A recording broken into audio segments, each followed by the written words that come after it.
Hay un tipo especial de soledad que se siente cuando tus propios hijos dejan de llamarte. A los 60 años, Rick Delaney conocía bien ese vacío, y algunos días el silencio en su casa parecía que lo iba a devorar por completo. Buscando cualquier distracción, fue a una subasta de trasteros y ganó uno por $100. Dentro no había nada más que una vieja caja fuerte oxidada cubierta por décadas de polvo y telarañas. La mayoría de la gente se habría ido decepcionada, pero cuando Rick finalmente logró abrirla, lo que encontró dentro no solo era valioso, estaba relacionado con su difunto padre, un hombre al que apenas conocía. El descubrimiento lo sumergiría en un misterio más grande que él mismo. ¿Podría esta caja fuerte olvidada darle la segunda oportunidad que había estado buscando?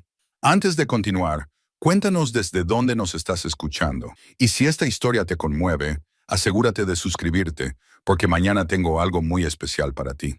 La casa de Rick Delaney estaba situada al final de Maple Street, en Cedar Falls, una tranquila ciudad del medio oeste donde todos conocían a sus vecinos y el ritmo de vida cambiaba con las estaciones. La casa colonial de 2 pisos había sido su hogar durante 35 años, llena en su día de los sonidos de los niños corriendo por los pasillos y de la risa de Sarah que se escapaba de la cocina. Ahora solo había silencio y recuerdos que se hacían más pesados con cada día que pasaba. La rutina matutina se había convertido en un ritual de evasión. Rick se despertaba a las 6, preparaba café en una cafetera para 2 y se sentaba a la mesa de la cocina con su portátil, leyendo las noticias que apenas asimilaba. La silla frente a él permanecía vacía. Aunque a veces seguía colocando una segunda taza antes de acordarse. Sarah llevaba ya 3 años muerta, víctima de un cáncer que avanzó más rápido de lo que ninguno de ellos había esperado. En esos últimos meses, los hijos se habían unido. Emily volaba desde Boston cada 2 fines de semana y Marcus conducía desde Chicago siempre que podía. Volvían a ser una familia, unida por el dolor y el amor. Pero después del funeral, una vez liquidada la herencia y repartidas las pertenencias de Sarah, algo había cambiado. Las llamadas telefónicas se hicieron más breves. Las visitas se convirtieron en excusas. El último día de Acción de Gracias, Emily había alegado presiones laborales en su empresa de consultoría. En Navidad, Marcus envió un mensaje de texto sobre las obligaciones familiares de su esposa Jenner. Para la primavera, Rick había dejado de esperar que volvieran a casa. Se había jubilado de la enseñanza 2 años antes, cerrando el capítulo de 3 décadas en las aulas del Instituto Cedar Falls. La historia había sido su materia, y le encantaba la forma en que los acontecimientos pasados podían iluminar las decisiones presentes. Sus alumnos lo llamaban Señor. Dee había llenado su oficina de tarjetas cuando se marchó, prometiendo mantenerse en contacto. Algunos lo hicieron durante un tiempo, pero la gente siguió adelante. Eso es lo que hicieron. La pensión era suficiente, la casa estaba pagada. Rick tenía todo lo que necesitaba, excepto una razón para usar nada de eso. Había empezado a dar paseos cada vez más largos cada semana, explorando barrios por los que había pasado en coche durante años sin verlos realmente. Se había apuntado al club de lectura de la biblioteca, pero le resultaba imposible concentrarse en los debates. Helen Morrison, su vecina desde hacía 20 años, se había dado cuenta de su distracción. «Te estás apagando, Rick», le dijo una tarde, de pie en la puerta de su casa con una cazuela que había preparado. Helen tenía 65 años, era viuda, llevaba el pelo corto y plateado y tenía una mirada que no se le escapaba nada. «Te veo pasar por delante de mi casa a horas intempestivas. Has perdido peso. ¿Cuándo fue la última vez que llamaste a alguno de tus hijos?» «Están ocupados», respondió Rick, aceptando el plato con sincera gratitud. «Emily está a punto de conseguir un gran ascenso. Marcus y Jenna están intentando comprar una casa, y tú estás esperando a que se acuerden de que existes». El tono de Helen era amable, pero firme. «Llámalos, Rick. No esperes a que se den cuenta de que los necesitas». Lo intentó. Dejó mensajes de voz que no fueron respondidos. Envió mensajes de texto que recibieron respuestas de una sola palabra horas más tarde. El matrimonio de Emily estaba pasando por dificultades. Se enteró gracias a preguntas cuidadosas. Marcus estaba ahogado en su trabajo tecnológico, trabajando 70 horas a la semana. Tenían sus propias vidas, sus propios problemas. Rick lo entendía. No quería ser una carga. pero comprenderlo no hacía que la casa vacía fuera más silenciosa. En su mesilla de noche había una fotografía de 1975, una de las pocas que Rick tenía de su padre. Thomas Delaney posaba delante de su antigua casa, vestido con ropa informal y con una expresión que Rick había pasado décadas intentando descifrar. No era exactamente una sonrisa, ni tampoco era severa, era distante, como si mirara más allá de la cámara hacia algo que solo él podía ver. Rick tenía 10 años cuando se tomó esa foto, todavía lo suficientemente joven como para adorar a su padre sin comprenderlo. Thomas murió cuando Rick tenía 19 años, de un ataque al corazón a los 52. Nunca habían tenido una relación cercana. Thomas trabajaba muchas horas en lo que vagamente describía como trabajo de comunicaciones para el ejército. Viajaba con frecuencia y parecía sentirse más cómodo en silencio. Rick había aprendido a no hacer preguntas, intuyendo de alguna manera que su padre prefería la distancia entre ellos. Después de la muerte de Thomas, la madre de Rick había guardado en silencio sus pertenencias, sin hablar mucho del hombre con el que se había casado. Ella había fallecido hacía 15 años, llevándose consigo todos los secretos que guardaba. Rick se había prometido a sí mismo que sería diferente con sus propios hijos. Había entrenado a sus equipos de fútbol, asistido a todas las obras de teatro del colegio, preparado el desayuno los sábados por la mañana. Había estado presente en todo lo que su padre no había estado. Y sin embargo, allí estaba, solo en una casa demasiado grande para una sola persona, preguntándose dónde se había equivocado. La subasta de trasteros había sido un accidente, si es que algo en la vida lo era realmente. Rick había estado revisando la lista de eventos locales un miércoles por la tarde, buscando algo con lo que ocupar el fin de semana que se avecinaba. Una obra de teatro comunitaria, un mercado de agricultores, una venta de inmuebles y luego una subasta pública de trasteros. Instalaciones de Millbrook, sábado a las 11 a.m. Nunca había estado en una subasta, solo las había visto en esos reality shows que Sarah solía ver, donde la gente pujaba por unidades abandonadas, con la esperanza de encontrar un tesoro entre la basura. Parecía algo que hacer, un lugar donde estar que no fuera la casa vacía u otro paseo sin rumbo por la ciudad. El sábado por la mañana llegó con cielos despejados y temperaturas suaves para ser septiembre. Rick condujo los 40 kilómetros hasta Millbrook, una ciudad vecina por la que había pasado innumerables veces, pero que nunca había explorado realmente. Las instalaciones de almacenamiento se encontraban en la zona industrial de la ciudad, con hileras de unidades metálicas naranjas detrás de una valla metálica. Unas 20 personas se habían reunido cerca de la oficina, una mezcla de habituales con mirada calculadora y aficionados curiosos como él. El subastador era un hombre de pecho ancho llamado Don, que explicó rápidamente las reglas. Los contenedores se vendían tal cual, sin conocer su contenido, y el pago se realizaba en efectivo inmediatamente después de ganar la puja. Tenían 48 horas para retirar su compra. No se admitían devoluciones ni reclamaciones. Pasaron por 5 contenedores antes de que Don los llevara al número 347. Cortó el candado con unas tenazas y abrió la puerta con un chirrido metálico. Rick miró dentro junto con los demás. La unidad era pequeña, de unos 2,5 por 3 metros, y a diferencia de las demás, que estaban repletas de muebles y cajas, esta parecía casi vacía. Lote 347, anunció Don. Comencemos la puja en $50. Silencio. Rick entendía por qué.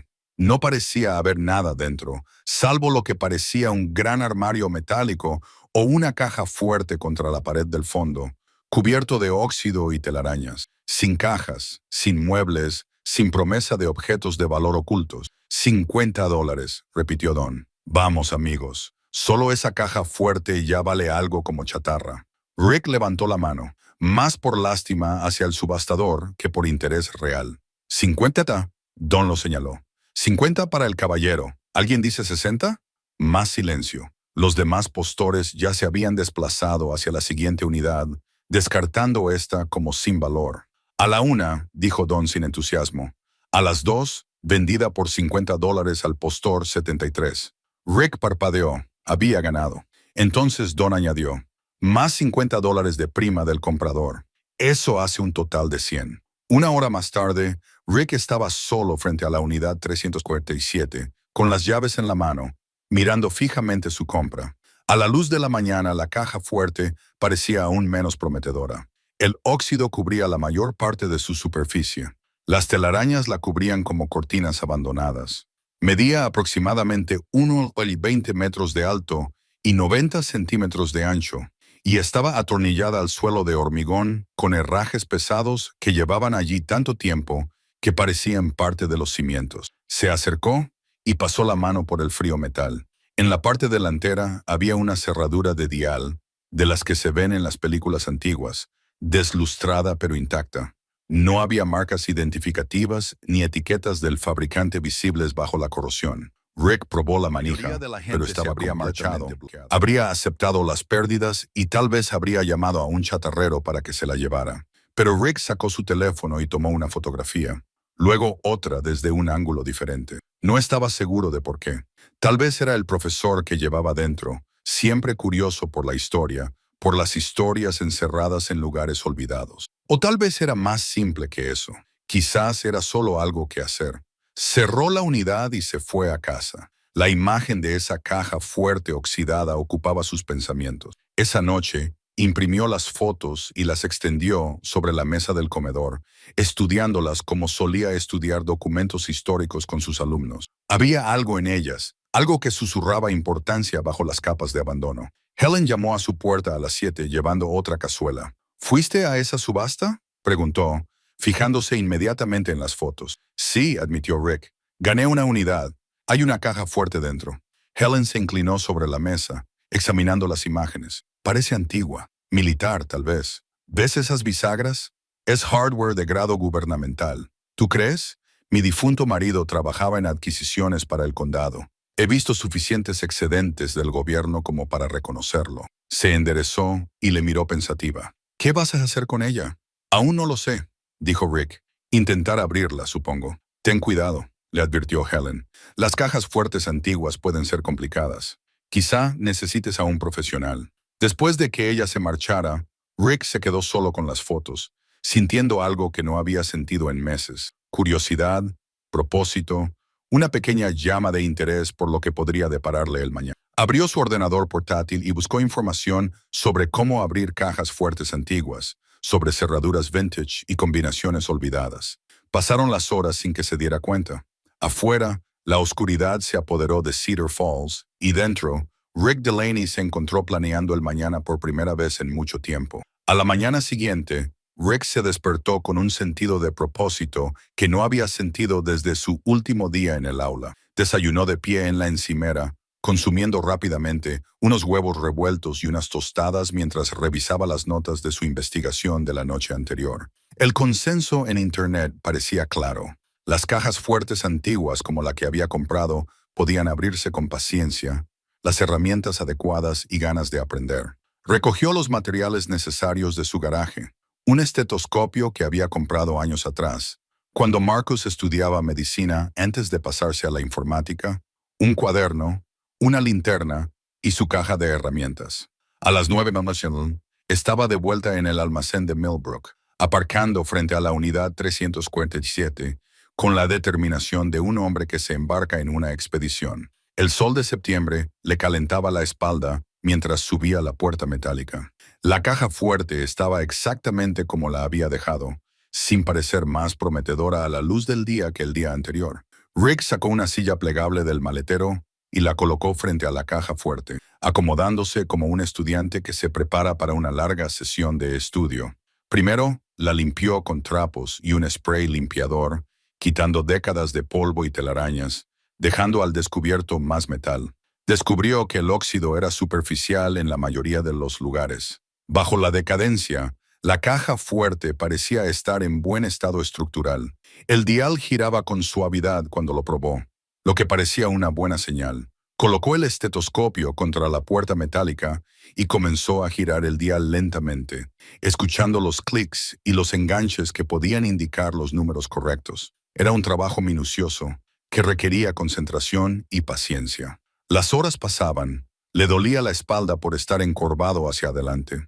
Le dolían los dedos por la cuidadosa manipulación del dial. Pero a Rick no le importaba. Por primera vez en meses, Su mente no daba vueltas a recuerdos dolorosos ni imaginaba conversaciones con hijos que no llamaban. Estaba presente, concentrado, trabajando en algo tangible. Al mediodía hizo una pausa para almorzar, comiendo un sándwich en su coche mientras leía más artículos en su teléfono sobre la manipulación de cajas fuertes. Aprendió que la técnica se llamaba manipulación, un método que se basaba en sentir y oír los mecanismos internos de las cerraduras. Algunas cajas fuertes podían abrirse de esta manera en cuestión de horas. Otras tardaban días o resultaban imposibles sin taladrar. Volvió a su silla, al dial y al estetoscopio, al lento proceso de eliminación. A última hora de la tarde se produjo el primer avance real, un clic distintivo en lo que él pensaba que podría ser el tercer número de la combinación. Lo anotó cuidadosamente en su cuaderno, sintió una oleada de ánimo y siguió trabajando. A las 5, su entusiasmo había disminuido. Los otros números se negaban a revelarse. Cerró la unidad y se fue a casa, frustrado pero no derrotado. La enseñanza le había enseñado que los problemas complejos rara vez se resolvían en una sola sesión de trabajo. Mañana lo volvería a intentar. Esa noche, Marcus llamó. Rick casi deja caer el teléfono por la sorpresa. «Hola, papá», dijo Marcus, con el tono distraído de alguien que está haciendo varias cosas a la vez. «Solo llamaba para saber cómo estás». «¿Cómo estás?» «Bien», respondió Rick, tratando de no parecer demasiado ansioso. «De hecho, muy bien. ¿Y tú?» «¿Cómo está Jenna? El trabajo está muy ajetreado ahora mismo. Vamos a lanzar un nuevo producto el mes que viene». El ruido de fondo sugería que Marcus llamaba desde la oficina. «Jenna te manda saludos. Dile que la saludo». Rick dudó y luego decidió contárselo. «Ayer fui a una subasta de trasteros. Gané una unidad que contenía una vieja caja fuerte. He estado intentando abrirla». «¿Una caja fuerte?» Marcus parecía un poco más interesado. «¿Hay algo dentro?» «Aún no lo sé. No he conseguido abrirla, pero ha sido interesante intentar averiguarlo». «Bueno, buena suerte con eso. Escucha, papá, tengo que irme a una reunión, pero quería llamarte. Ha pasado demasiado tiempo». Rick asintió, aunque la conversación apenas había durado 3 minutos. «Llama cuando quieras, Marcus. Siempre estoy aquí. Lo haremos. Cuídate». La línea se cortó. Rick colgó el teléfono, sintiendo la familiar mezcla de gratitud por la llamada y decepción por su brevedad. Pero al menos Marcus se había puesto en contacto. Eso era algo.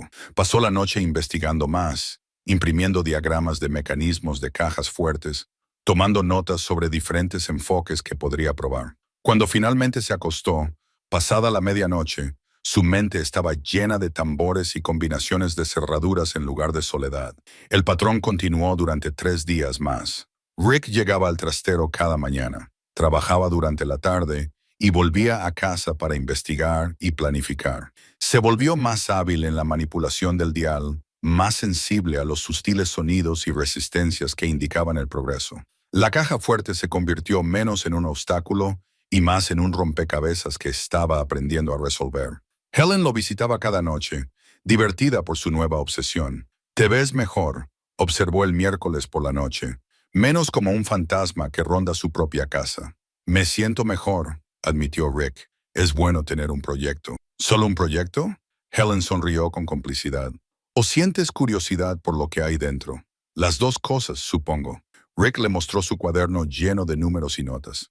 «Creo que tengo 3 de los números de la combinación. Solo me falta el último. Tu padre solía jugar con cerraduras», dijo Helen de repente. «Lo sabías. Recuerdo haberlo visto en la mesa de tu cocina hace años, desmontando candados y volviéndolos a montar. Thomas, así se llamaba, ¿verdad?» Rick asintió con la cabeza, recordando algo que había olvidado durante décadas. Su padre en la mesa de la cocina, con las herramientas esparcidas, explicando cómo funcionaba una cerradura, mientras el joven Rick observaba fascinado. Había sido una de las pocas veces que Thomas parecía realmente presente, comprometido, dispuesto a compartir algo de sí mismo. «Lo había olvidado», dijo Rick en voz baja. «Una vez desmontamos juntos una vieja cerradura. Me enseñó cómo se alineaban los pasadores.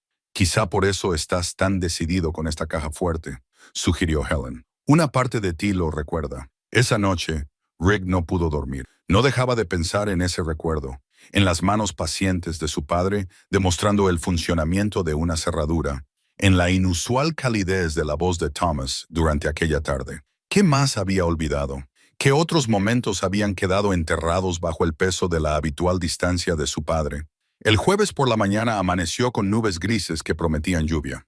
Rick estuvo a punto de quedarse en casa, pero algo lo llevó de vuelta a Millbrook, a la unidad 347 y a la caja fuerte que había ocupado toda su semana. Trabajó con renovada concentración, con el recuerdo de su padre guiando sus manos mientras manipulaba el dial. A las 2:30 de la tarde, con la lluvia empezando a golpear el techo metálico del almacén, Rick lo oyó, un clic definitivo y final. Su corazón latía con fuerza mientras giraba con cuidado la manija. Se movió.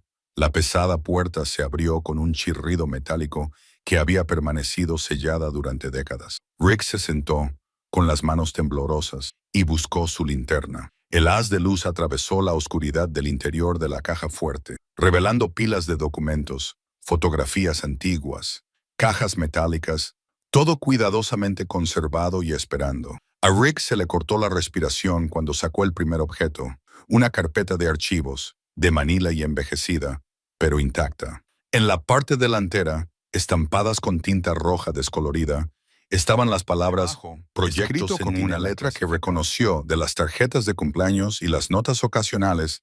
Estaba Thomas Delaney, el nombre de su padre, la letra de su padre, los secretos de su padre, guardados bajo llave y olvidados hasta ese momento.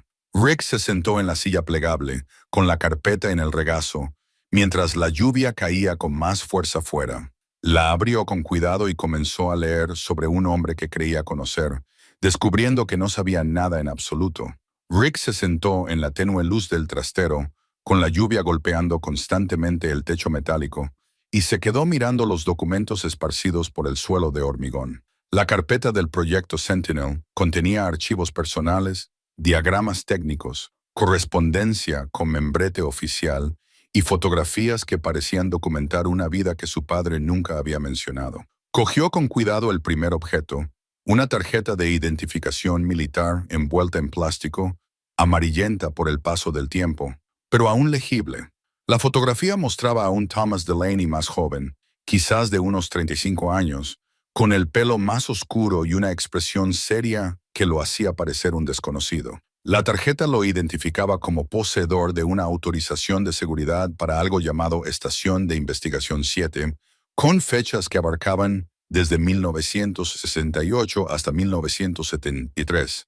Estación de Investigación 7. Rick nunca había oído a su padre mencionarla. Thomas siempre había descrito su trabajo de forma vaga como comunicaciones para el ejército, lo que implicaba trabajo de oficina, papeleo, nada particularmente interesante o clasificado. Esta tarjeta sugería algo completamente diferente. Rick sacó más documentos y los colocó en orden cronológico mientras su mente de profesor organizaba automáticamente la información. Los diagramas técnicos mostraban lo que parecían ser equipos de vigilancia, micrófonos, dispositivos de grabación y estaciones de monitoreo. La correspondencia entre varios funcionarios discutía temas, objetivos y operaciones de monitoreo interno. Las palabras hicieron que a Rick se le encogiera el estómago. Monitoreo interno. Durante finales de los años 60 y principios de los 70, sabía lo suficiente de historia como para entender lo que eso significaba. El gobierno espiando a sus propios ciudadanos durante uno de los periodos más turbulentos de la historia de Estados Unidos. Una serie de fotografías le llamaron la atención. Mostraban a su padre con otros hombres, todos vestidos de civil, de pie ante edificios sin letreros y sin marcas identificativas. En una foto, Thomas estaba junto a una mujer que Rick no reconoció, ambos con carpetas en la mano y aparentemente en medio de una conversación. La mujer tenía unos 40 años, pelo oscuro recogido y vestía un traje profesional. Alguien había escrito en el reverso de la foto, Tade y el Dr. Loch Voss, 1970. Rick dejó la foto a un lado y siguió revisando la carpeta. Encontró una carta fechada el 1 de septiembre de 1972, escrita a máquina en papel oficial y dirigida a Thomas por alguien identificado solo como Coronel Morrison. El lenguaje era formal, burocrático, pero algunas frases llamaban la atención. La necesidad de la compartimentación para la seguridad operativa, la protección de los familiares mediante una distancia adecuada.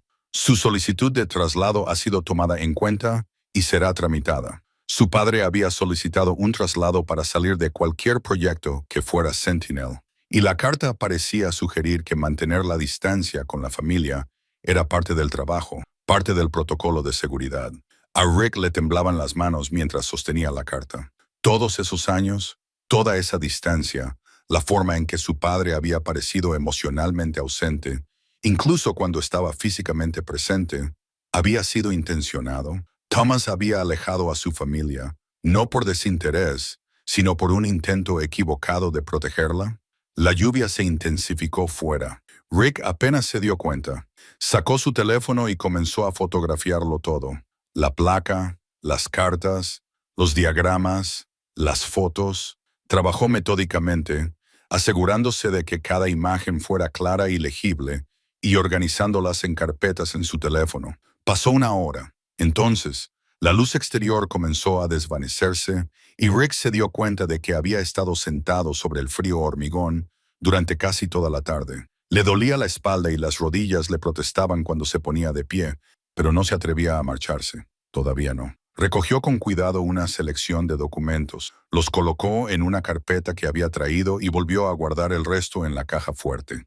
El trastero se había convertido en algo más que una simple compra. Ahora era un archivo, una ventana a un pasado que nunca había sabido que existía. Mientras conducía a casa bajo la lluvia, la mente de Rick iba a 1000 por hora. Necesitaba entender qué había sido el proyecto Sentinel, qué había hecho su padre, por qué se habían ocultado esos documentos. El sello de clasificado en las carpetas le ponía nervioso, pero su padre llevaba muerto 40 años. Seguramente no había nada de malo en que un hijo conociera el pasado de su padre. En casa, extendió los documentos sobre la mesa del comedor, la misma mesa en la que había corregido exámenes durante décadas, donde Sara había pagado las facturas y los niños habían hecho los deberes. Ahora guardaba secretos que transformaban todo lo que creía saber sobre su familia. Abrió su ordenador portátil y buscó Proyecto Sentinel, Vigilancia de la Guerra Fría. No apareció nada concreto. Probó con variaciones.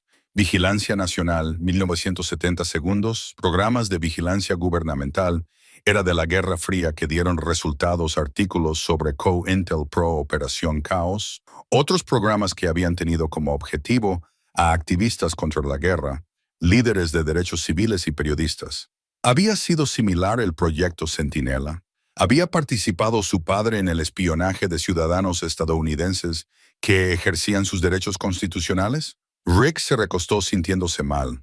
Thomas Delaney había sido un hombre tranquilo, conservador en sus ideas políticas, pero no extremo, alguien que creía en el deber y el servicio. ¿Podría haber participado en algo ilegal?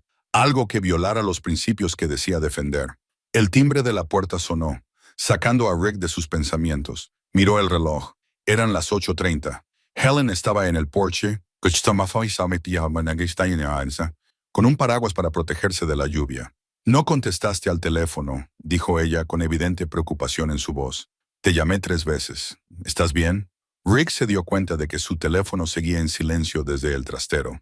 Lo siento, estaba distraído.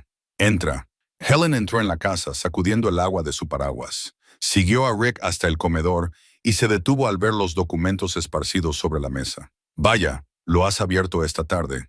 Rick señaló los papeles. Mi padre estaba involucrado en algún tipo de programa de vigilancia clasificado. Estoy tratando de entender de qué se trataba. Helen se acercó y examinó los documentos sin tocarlos. Su expresión se volvió seria mientras leía.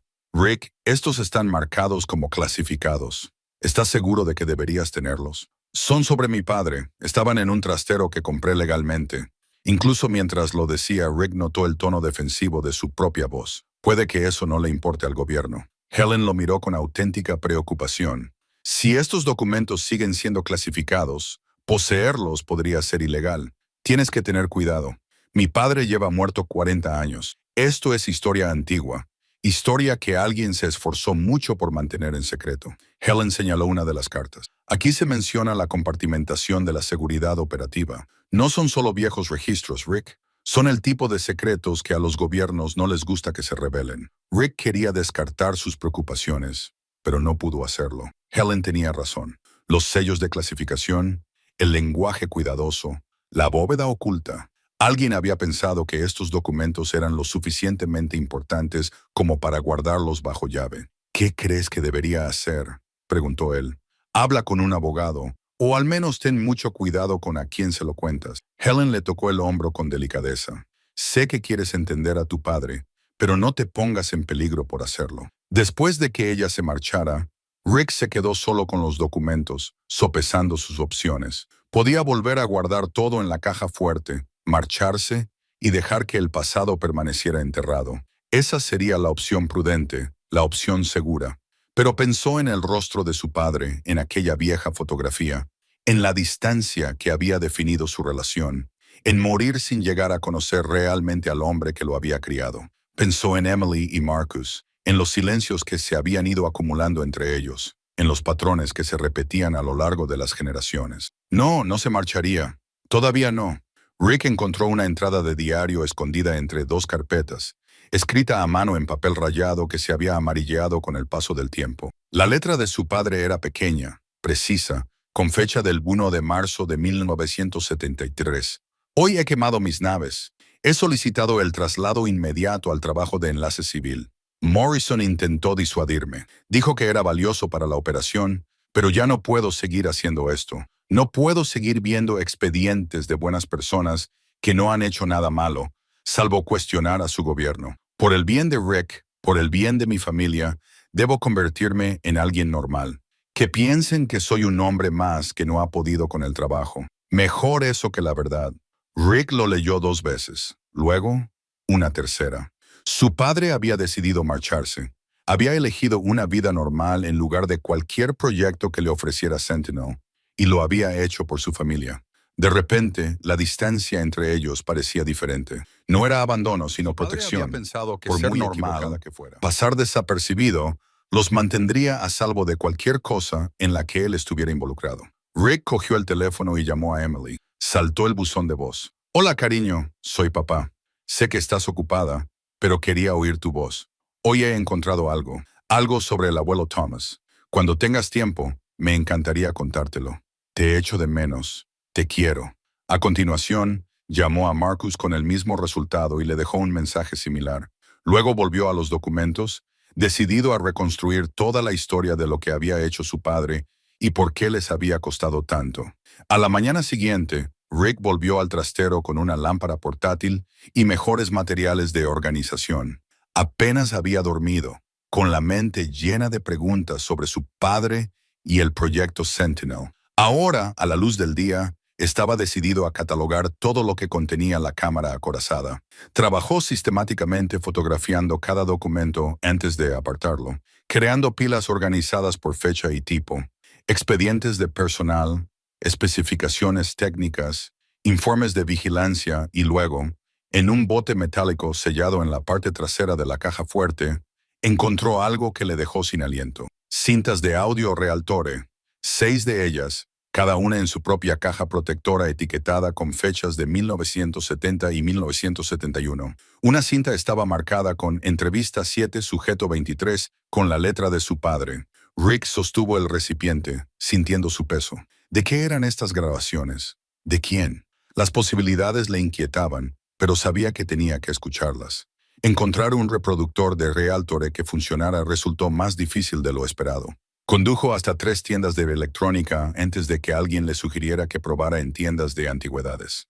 A primera hora de la tarde, Rick se encontraba en una polvorienta tienda llamada Yesterday's Treasures en Cedar Falls, negociando con el propietario por un reproductor de cintas que parecía más antiguo que el propio Rick. $50, dijo el propietario. Y es una ganga. Estas cosas ahora son objetos de coleccionista. Rick pagó sin regatear y se llevó el aparato a casa como si fuera un tesoro. Lo colocó sobre la mesa del comedor, introdujo la primera cinta con las manos ligeramente temblorosas y pulsó el botón de reproducción. La estática llenó la habitación y luego se despejó. Se oyeron 2 voces, un hombre y una mujer que parecían mantener una conversación informal en una cafetería. Hablaban de la organización sindical en una fábrica local, de una próxima reunión, de sus preocupaciones por las represalias de la dirección. La conversación era mundana, anodina, del tipo que se mantiene a diario en las cafeterías de todo Estados Unidos. Entonces Rick oyó una tercera voz, clínica y distante, que hablaba por encima de la conversación. Sujeto 23, identificado como Robert Martínez, reunión con la conocida organizadora sindical Janet Hoffman. La discusión se centra en el artículo 12, los derechos y las estrategias de negociación colectiva. Evaluación. Los sujetos no suponen una amenaza inmediata, pero justifica su seguimiento continuo. Rick detuvo la cinta con un nudo en el estómago. Se trataba de grabaciones de vigilancia. Su padre y sus colegas habían estado escuchando conversaciones privadas para documentar las actividades de ciudadanos estadounidenses cuyo único delito parecía ser el ejercicio de sus derechos constitucionales. Se obligó a continuar. La segunda cinta contenía otra conversación interceptada, esta vez entre activistas que planeaban una manifestación contra la guerra. La tercera presentaba a periodistas discutiendo una historia sobre la corrupción del gobierno. Cada grabación iba acompañada de la misma voz fría y analítica que clasificaba y evaluaba a personas que no habían hecho nada ilegal. Cuando Rick terminó la cuarta cinta, se sintió físicamente enfermo. Su padre había sido parte de esto. Thomas Delaney, que le había enseñado a su hijo a respetar la Constitución, que había hablado con orgullo de las libertades estadounidenses, había participado en la vigilancia sistemática de los ciudadanos, ejerciendo esas mismas libertades. Pero entonces Rick encontró algo más. Entre las cajas de cintas había notas escritas a mano, páginas y páginas con la letra precisa de su padre. Parecían ser análisis de las grabaciones, pero el tono era diferente al de las voces en off. Sujeto 23, Robert Martínez. Una nota decía: trabajador de fábrica, padre de 3 hijos, que intenta mejorar las condiciones de sus compañeros de trabajo, sin antecedentes penales, sin conexiones extremistas, sin justificación para la vigilancia. Esto no es trabajo de inteligencia, esto es acoso. Otra nota estaba fechada varios meses después. Escuchar 3 grabaciones más hoy. Manifestantes contra la guerra que planean una manifestación pacífica. Periodistas que investigan la mala conducta legítima del gobierno. Trabajadores de derechos civiles que organizan el registro de votantes. Estas personas no han hecho nada malo. Esto no es para lo que me apunté. Esto no es proteger a Estados Unidos. Esto es traicionar lo que se supone que es Estados Unidos. Rick se recostó, sintiendo un gran alivio. Su padre lo había cuestionado. Había visto la bancarrota moral de lo que estaba haciendo. Las notas documentaban una creciente crisis de conciencia que coincidía con la entrada del diario que Rick había encontrado el día anterior. Continuó buscando entre el contenido de la caja fuerte y descubrió correspondencia entre su padre y otros miembros del equipo. Varias cartas expresaban dudas similares. Un nombre aparecía repetidamente, el de la doctora Ellen Voss. Parecía ser la psicóloga principal del proyecto, y varias cartas eran intercambios entre ella y Thomas sobre las implicaciones éticas de su trabajo. Rick buscó a Elena Voss en Internet. Encontró una necrológica de 2018. Había sido profesora en la Universidad de Georgetown durante 30 años después de dejar el servicio gubernamental. La necrológica mencionaba su trabajo en ética de la inteligencia y su defensa de la transparencia en las operaciones gubernamentales. Una búsqueda más profunda reveló que la doctora Voss había escrito unas memorias en 2005 tituladas Conscience and Classification, My Years in Intelligence, Conciencia y Clasificación, Mis años en la inteligencia. El libro estaba agotado y solo se podía conseguir a través de libreros especializados en libros raros a precios elevados. Rick pidió una copia usada sin dudarlo y pagó el envío urgente. Mientras esperaba a que llegara el libro, siguió catalogando el contenido de la caja fuerte. Creó una cronología de la participación de su padre en el proyecto Tesatino, siguiendo su evolución desde recluta entusiasta en 1968 hasta agente desilusionado que solicitó el traslado en 1973. Los documentos pintaban el retrato de un hombre atrapado entre el deber y la moralidad, entre seguir órdenes y seguir su conciencia. Marcus llamó a última hora de la tarde. Rick respondió al primer tono. «Hola, papá. Recibí tu mensaje». Marcus parecía cansado pero interesado. «¿De qué se trata, abuelo?» Rick le dio una versión cuidadosamente editada. El trastero, la caja fuerte. El descubrimiento de que Thomas había trabajado en proyectos gubernamentales clasificados durante la Guerra Fría. No mencionó las cintas de vigilancia ni las cuestiones éticas. Todavía no. No por teléfono. Eso es muy interesante, dijo Marcus. Y Rick pudo percibir un interés genuino en la voz de su hijo. El abuelo siempre había parecido tan normal. Es extraño pensar que tenía toda esta vida secreta. Eso es exactamente lo que siento, admitió Rick, como si lo estuviera conociendo por primera vez. Escucha, papá. Marcus hizo una pausa. Jenner y yo estuvimos hablando. No hemos sido muy buenos manteniendo el contacto. Eso es culpa nuestra, no tuya. Me gustaría ir a visitarte el próximo fin de semana, si estás libre. De hecho, para verte algunas de las cosas que has encontrado. A Rick se le hizo un nudo en la garganta por la emoción. Me encantaría, Marcus. De verdad. Genial. Te enviaré un mensaje cuando estemos de camino. Otra pausa. Y papá, me alegro de que hayas encontrado esto. Suenas diferente. Mejor. Después de colgar, Rick se sentó en la casa en silencio, sintiendo algo que no había sentido en meses. Esperanza. Esperanza de que su hijo quisiera volver a conectar con él. Esperanza de que este misterio pudiera acortar la distancia entre ellos. Esperanza de que comprender las decisiones de su padre pudiera ayudarle a tomar mejores decisiones con sus propios hijos. Al día siguiente, llegaron las memorias de Eleanena Voss. Rick pasó la tarde leyéndolas, fascinado por su relato cuidadoso y mesurado sobre su trabajo en los servicios de inteligencia durante la Guerra Fría. Escribió sobre la tensión entre la seguridad y la libertad, sobre operaciones que traspasaban los límites éticos, sobre agentes que luchaban con lo que se les pedía que hicieran. Un capítulo titulado Resistentes desde dentro hablaba de colegas que documentaban los abusos e intentaban cambiar el sistema desde dentro. Ella nunca dio nombres, pero Rick reconoció las descripciones. Un pasaje en particular le llamó la atención. Un colega acudió a mí con pruebas de violaciones constitucionales dentro de nuestro programa. Había estado archivando todo, cada operación de vigilancia ilegal, cada persecución de estadounidenses inocentes. Quería acudir al Congreso para denunciar lo que estábamos haciendo. Le aconsejé que fuera prudente, sabiendo el coste personal que supone denunciar irregularidades, pero él estaba decidido. Alguien tiene que detener esto, me dijo. Alguien tiene que elegir lo que es correcto por encima de lo que es fácil. Nunca supe qué fue de su documentación, pero siempre admiré su valentía. Rick se quedó mirando la página, con una convicción cada vez mayor. Su padre no solo había documentado los abusos, sino que había planeado una póliza de seguro.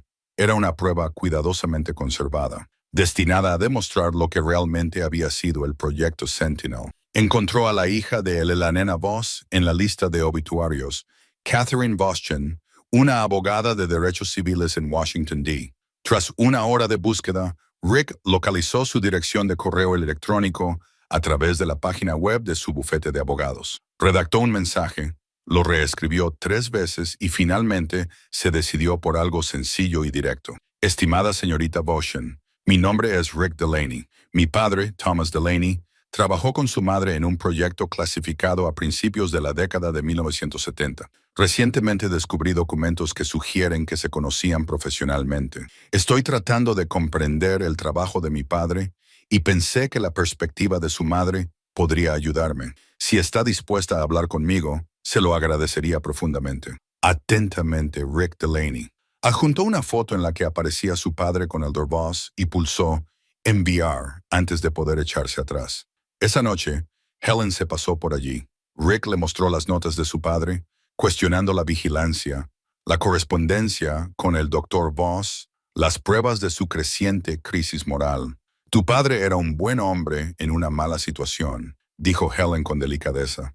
Eso es más difícil que ser un mal hombre o un buen hombre en una buena situación. Tuvo que elegir, y eligió marcharse, dijo Rick. Nos eligió a nosotros en lugar del trabajo. Así fue, sonrió Helen. Quizás esa sea la verdadera historia. No lo que hizo, sino lo que se negó a seguir haciendo. Rick asintió, sintiendo el peso de las decisiones de su padre sobre sus hombros. Thomas había hecho sacrificios.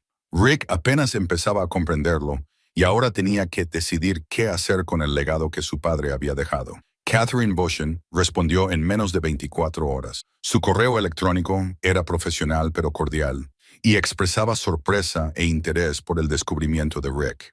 Sugirió una llamada telefónica y, esa misma noche, Rick se encontró hablando con una mujer que podría tener las respuestas que necesitaba desesperadamente. Mi madre mencionó a Thomas varias veces a lo largo de los años, dijo Catherine, con voz mesurada y reflexiva. Nunca me dio detalles. Se tomaba muy en serio sus autorizaciones de seguridad, incluso décadas después. Pero tengo la sensación de que era alguien a quien ella respetaba, alguien que se había mantenido firme cuando otros no lo habían hecho. Rick describió los documentos que había encontrado, las cintas de vigilancia, las notas de su padre cuestionando las operaciones. Catherine escuchó sin interrumpir y Rick podía oírla tomar notas al otro lado de la línea. Eso coincide con lo que mi madre insinuó, dijo cuando él terminó. Llevó consigo la culpa por ese programa hasta su muerte. En sus últimos años hablaba de hombres buenos atrapados en un mal sistema, de operadores que habían intentado resistirse desde dentro. ¿Guardó algún registro?, preguntó Rick. ¿Algo que me ayude a entender qué era realmente el proyecto Sentinel? Catherine se quedó en silencio durante un momento. Donó sus documentos al archivo de la Universidad de Georgetown. Están bajo llave hasta 2030, según sus instrucciones. Pero, como su pariente más cercano, yo tengo acceso a ellos. Otra pausa. Estaría dispuesta a compartirlos contigo. Mi madre creía en la transparencia sobre los abusos del gobierno. Creo que ella querría que alguien conociera toda la historia. Quedaron en verse en Washington, D.C. la semana siguiente. Rick colgó sintiéndose lleno de energía, con más determinación de la que había sentido en años. Le contó a Helen la conversación y el viaje que tenía previsto. «Ten cuidado», le advirtió Helen, pero sonrió mientras lo decía. «Y me alegro de que hagas esto. Necesitabas volver a creer en algo». Llegó el sábado y con él, Marcus y su esposa Jenna. Rick los vio desde la ventana mientras entraban en el camino de acceso, con el corazón lleno de una emoción que no sabía cómo nombrar. ¿Cuándo fue la última vez que su hijo lo visitó? ¿Hace 8 meses? Más. El reencuentro fue incómodo al principio, con ese tipo de conversación forzada que se produce cuando personas que se quieren han dejado pasar demasiado tiempo. Pero la calidez de Jenna ayudó a aliviar la tensión. Preguntó por la casa, por los cambios que Rick había hecho desde la muerte de Sarah, por el jardín que en su día había sido el orgullo de Sarah. «Las rosas están pasando apuros», admitió Rick. «No se me da muy bien la jardinería. Te ayudaremos con ellas antes de irnos», prometió Jenna. Sarah querría que las cuidaran. Después del almuerzo, Rick los llevó al trastero. Marcus abrió mucho los ojos cuando vio la caja fuerte abierta, con su contenido cuidadosamente organizado en cajas que Rick había traído de casa. «Esto es increíble, papá», dijo Marcus, arrodillándose para examinar los documentos. «Al parecer, todo esto ha estado aquí durante décadas». Rick le entregó la carpeta del proyecto Sentinel. «Tu abuelo formaba parte de algo grande, algo controvertido». Marcus leyó los archivos con la atención concentrada que solía reservar para los códigos. Jenna miró por encima de su hombro y, de vez en cuando, hacía preguntas que demostraban que estaba siguiendo el hilo. Cuando Marcus encontró la lista codificada, una lista de agentes que utilizaban nombres en clave, sacó su teléfono. «Esto es fascinante», dijo, mientras fotografiaba las páginas. «Mira esto. Usaron un cifrado por sustitución para los nombres. Apuesto a que podría descifrarlo con un análisis de patrones». Rick sintió una oleada de orgullo al ver trabajar a su hijo. La forma en que la mente analítica de Marcus se enfrentaba al rompecabezas. Pasaron la tarde revisando documentos juntos, padre e hijo conectados por un misterio que abarcaba varias generaciones. «¿Por qué crees que el abuelo guardó todo esto?», preguntó Marcus mientras cerraban el trastero. «Por el seguro, tal vez», dijo Rick, «o por las pruebas. Creo que planeaba revelar lo que estaban haciendo». Esa noche, durante la cena en casa de Rick, hablaron de Thomas Marcus, el abuelo, un hombre al que nunca había conocido. Rick compartió historias que no había contado en años, sobre el hombre tranquilo que había sido su padre, sobre la distancia que había definido su relación. «Siempre pensé que simplemente no le importaba mucho», admitió Rick. «Ahora me doy cuenta de que mantenía la distancia a propósito. Pensaba que así nos protegería». Marcus dejó el tenedor con expresión seria. «Papá, tengo que decirte algo.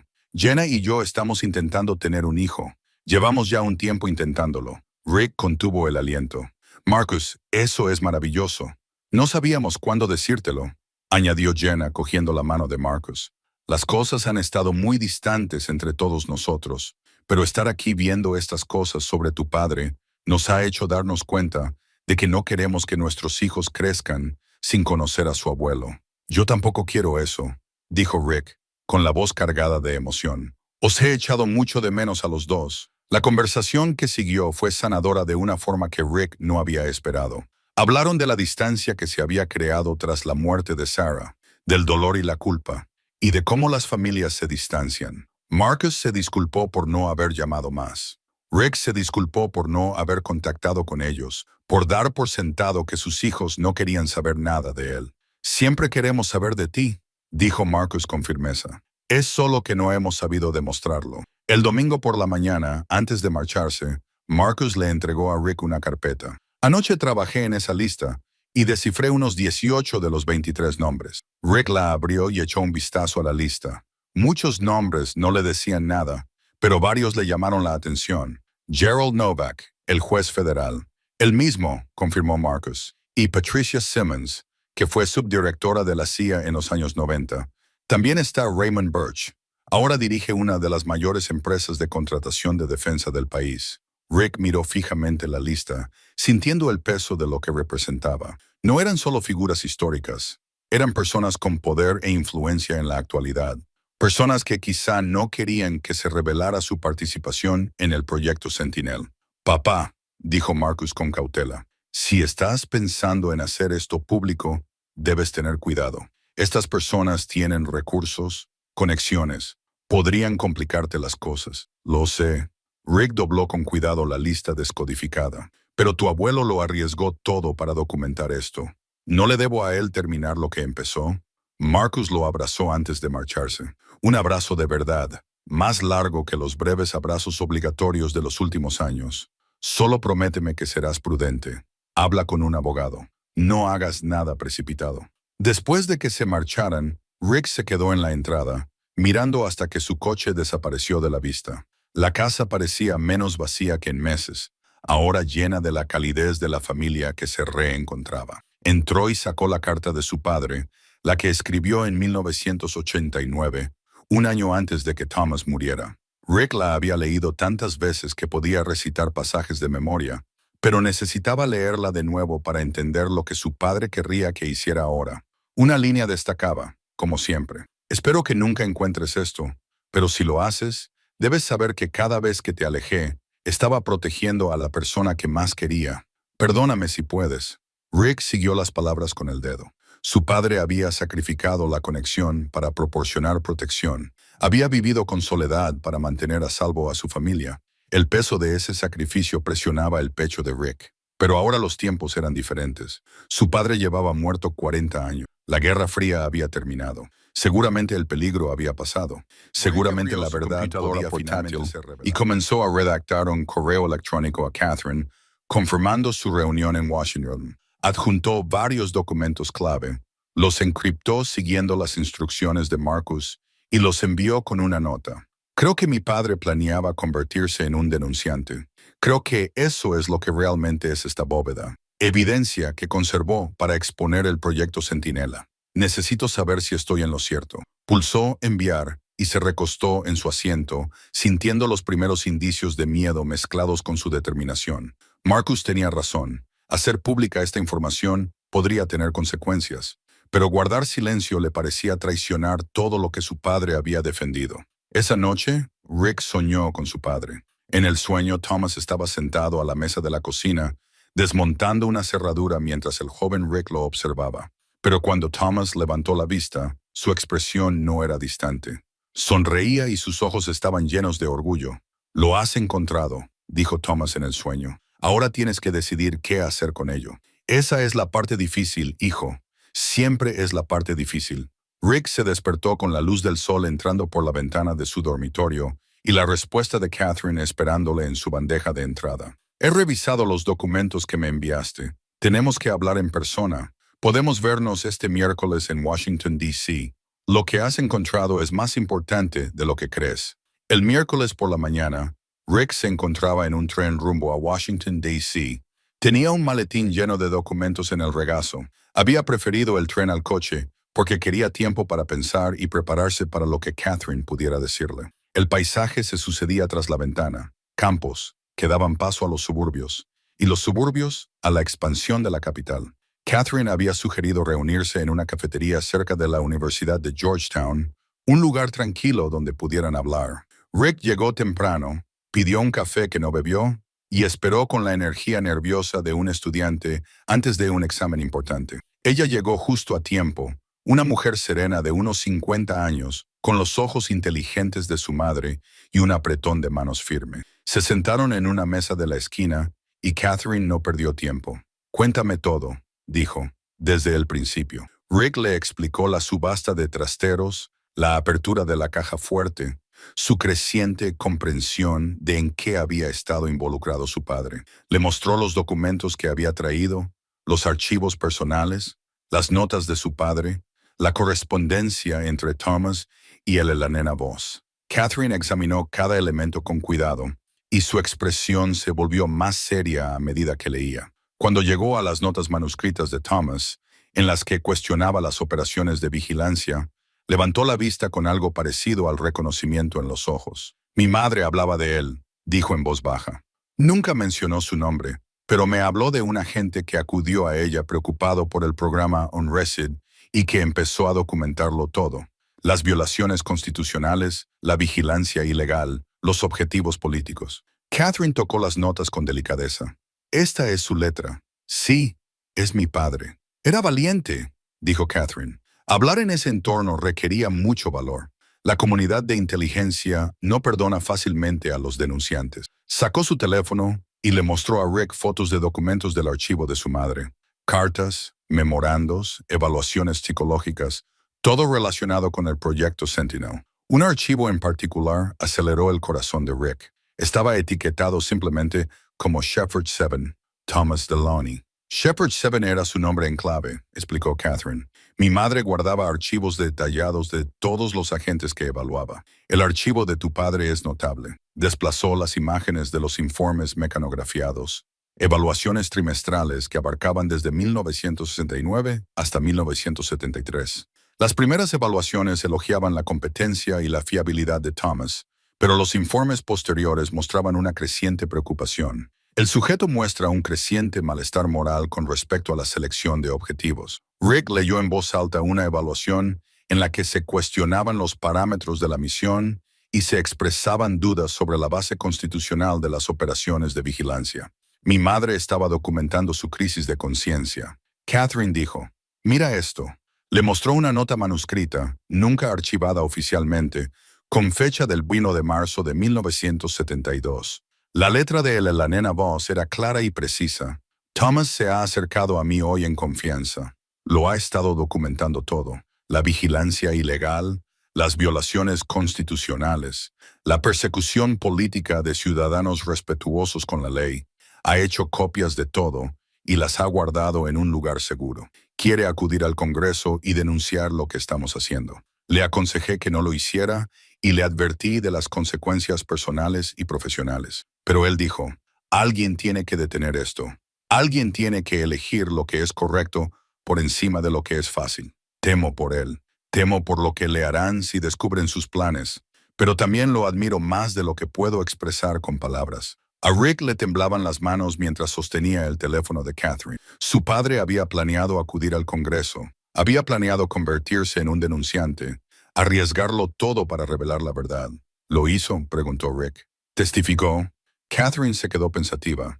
Mi madre creía que sí, pero de forma anónima. En 1973, los investigadores del Congreso recibieron materiales que ayudaron a desencadenar las investigaciones del Comité Church sobre los abusos de los servicios de inteligencia. Las fuentes nunca se identificaron públicamente, pero los materiales incluían detalles que solo alguien dentro del proyecto Sentinel podría haber conocido. Ella sacó recortes de periódico en su tableta, artículos de 1973 sobre las investigaciones del Senado, sobre la vigilancia interna y las audiencias sobre el abuso de los servicios de inteligencia. La cronología coincidía exactamente con el momento en que Thomas había abandonado el programa. Tu padre no solo documentaba los abusos, dijo Catherine, trabajaba activamente para detenerlos. Esa caja fuerte que encontraste no era una póliza de seguro, era su archivo, su prueba de que intentó hacer lo correcto.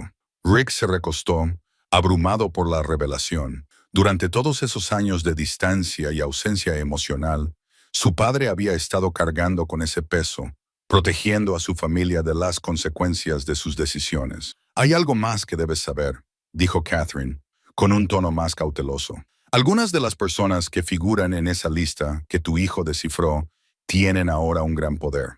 Si esta información se hace pública, se opondrán con fuerza. Marcus me advirtió lo mismo. Tu hijo tiene razón en estar preocupado. Catherine se inclinó hacia adelante. Pero creo que deberías considerar la posibilidad de hacer pública esta información. El público merece saber lo que se hizo en su nombre.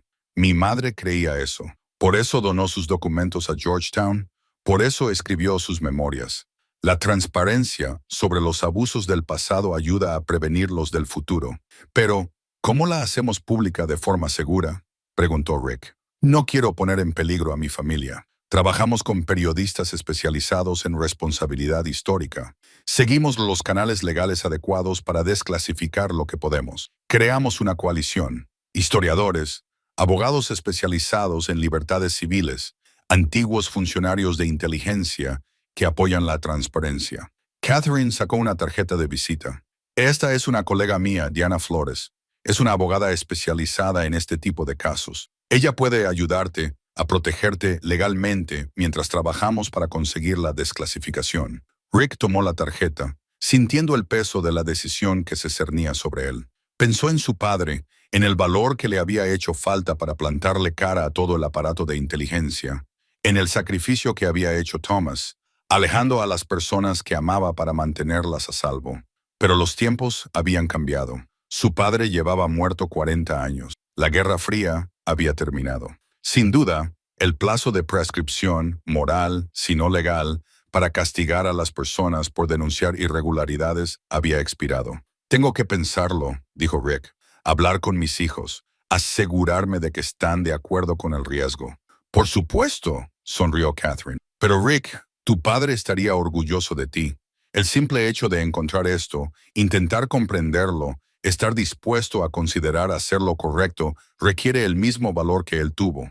Pasaron otra hora revisando documentos, comparando las notas de Thomas y Eleanor, reconstruyendo el alcance total del proyecto Sentinel. Era más grande de lo que Rick imaginaba, con tentáculos que llegaban a redacciones, universidades y organizaciones activistas de todo el país. Miles de estadounidenses habían sido vigilados sin órdenes judiciales, sus conversaciones privadas grabadas, sus vidas trastornadas, todo en nombre de la seguridad nacional. En el tren de vuelta a casa, Rick miró por la ventana y pensó en el legado. Su padre le había dejado algo más que documentos. Le había dejado una elección, la misma elección a la que se había enfrentado Thomas en 1972. Permanecer en silencio y a salvo o alzar la voz y arriesgarse a las consecuencias. Rick sacó su teléfono y llamó a Emily.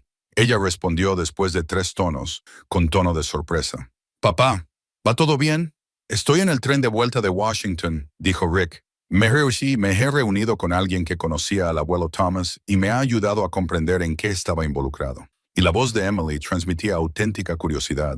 Era un héroe, uno de verdad. Se enfrentó a personas poderosas cuando habría sido más fácil, con la emoción oprimiéndole la garganta. Estoy pensando en seguir su ejemplo, pero quería decírtelo primero. Asegurarme de que estás de acuerdo. Hubo un largo silencio. Entonces Emily dijo, «Papá, voy a volver a casa. Mi matrimonio se ha acabado. Vamos a pedir el divorcio. Necesito tiempo para pensar qué voy a hacer ahora y quiero hacerlo en Cedar Falls contigo. Tu habitación está lista», dijo Rick inmediatamente. «Siempre está lista. Estaré allí la semana que viene», dijo Emily con voz suave. «Y papá, decidas lo que decidas sobre las cosas del abuelo, te apoyo». Parece que era valiente.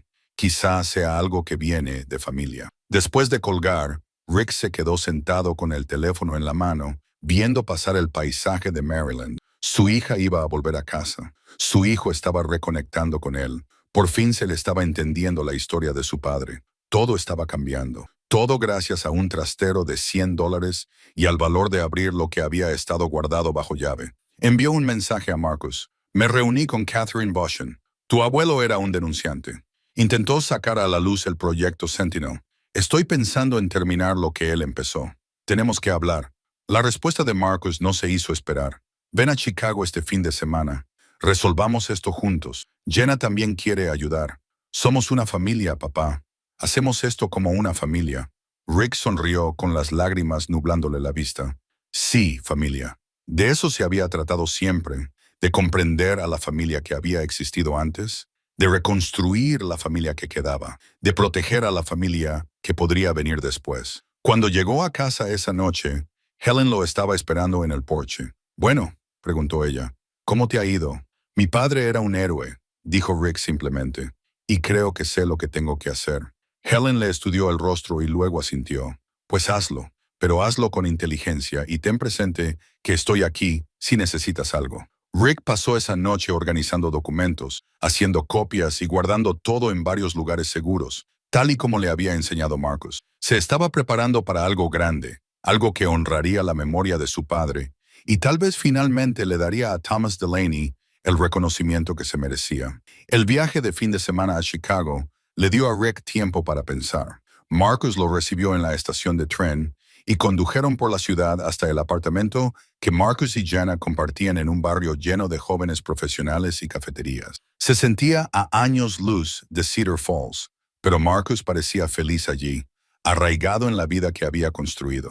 Durante la cena, los tres extendieron documentos sobre la mesa, el mismo ritual que Rick había realizado solo en su propia casa, ahora compartido con su familia. Marcus había trabajado más en la lista codificada, cotejando nombres con registros públicos y creando perfiles de dónde habían acabado estos antiguos agentes. Esto es más grande de lo que pensábamos, papá, dijo Marcus, señalando la pantalla de su ordenador portátil. Mira esto. 5 de ellos ocuparon puestos en la comunidad de inteligencia después de que terminara el proyecto Sentinel. 3 se dedicaron a la seguridad privada. 2 se convirtieron en jueces federales. Y Raymond Birch, que era Cardinal 1, ahora dirige Birch Security Systems. Tienen contratos por valor de miles de millones con el Departamento de Defensa. Todos siguieron vinculados al trabajo del gobierno, observó Jenna, estudiando la cronología que Marcus había creado, como si estuvieran protegiendo algo o estuvieran protegidos, dijo Rick en voz baja.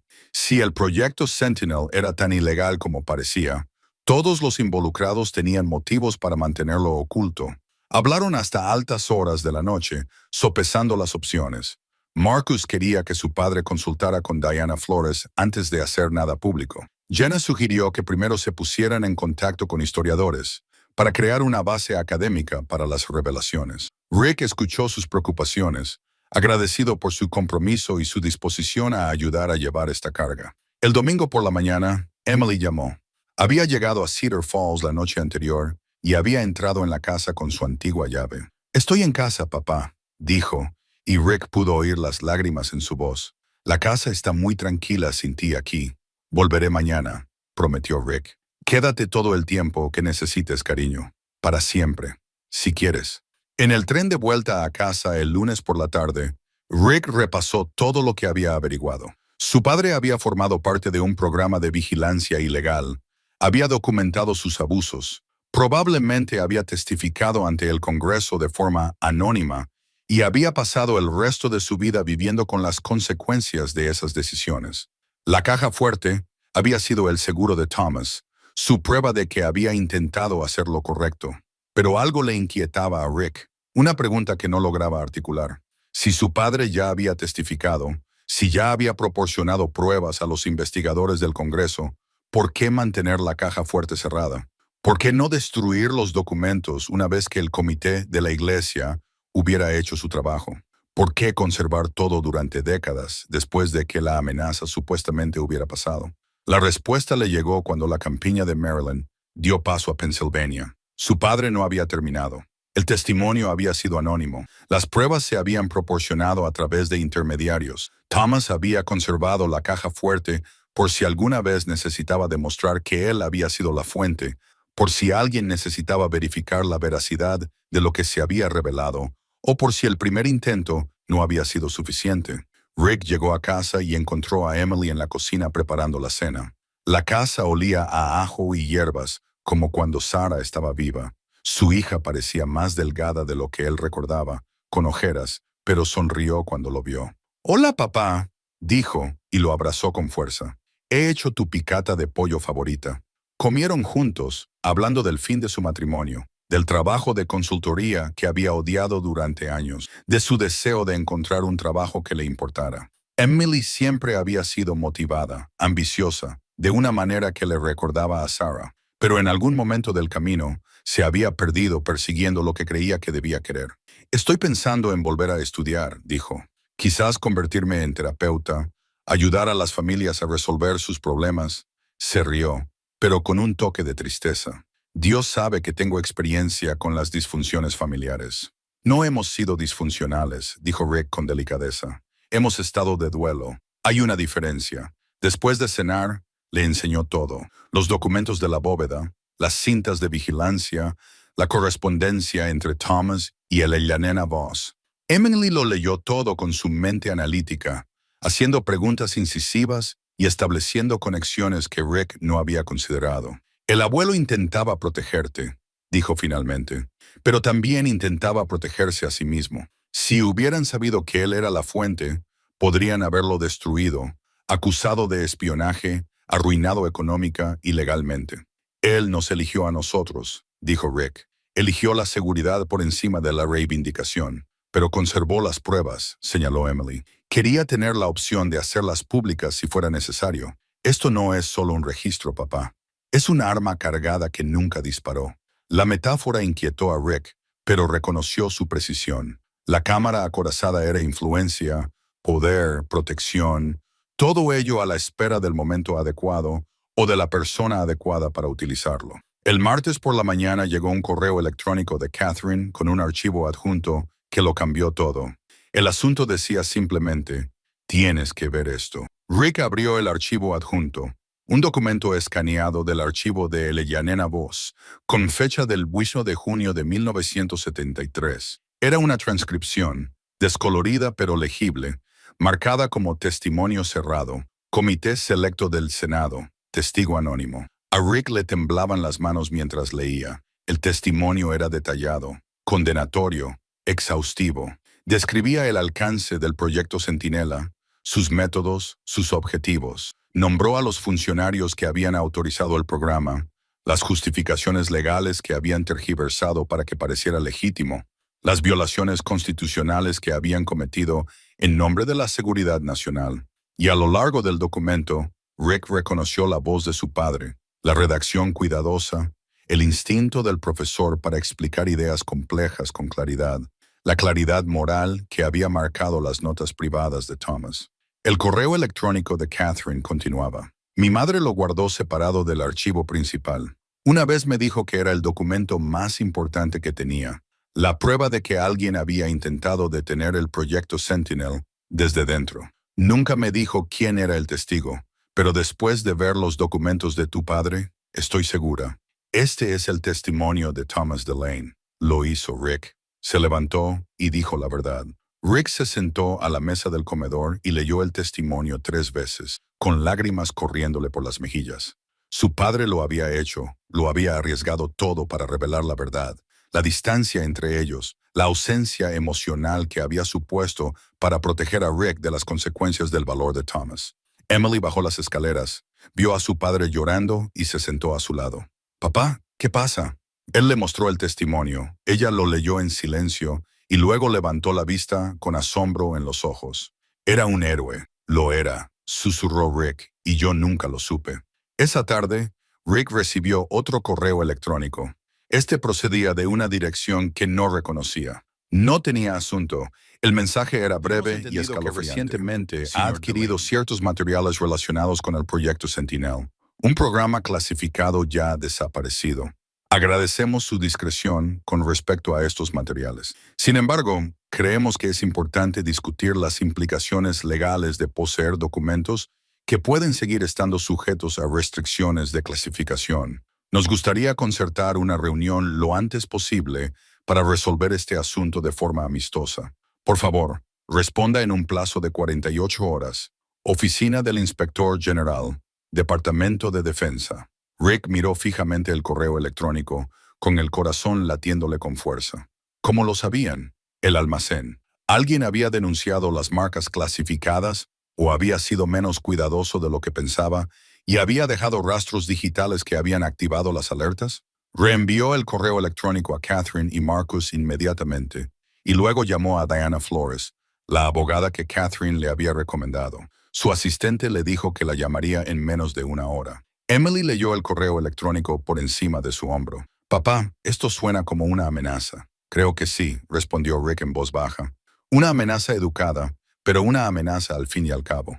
Miró por la ventana hacia Maple Street, hacia las casas y los árboles que le eran tan familiares, hacia el barrio normal y corriente en el que había vivido durante 35 años. En algún lugar había gente observando, gente que no quería que se revelaran los secretos del proyecto Sentinel, gente con poder y recursos que podía hacerle la vida muy difícil. Pero Rick pensó en su padre, solo ante los investigadores del Congreso, diciendo la verdad a pesar de los riesgos. Thomas había sido valiente cuando la valentía le costó todo.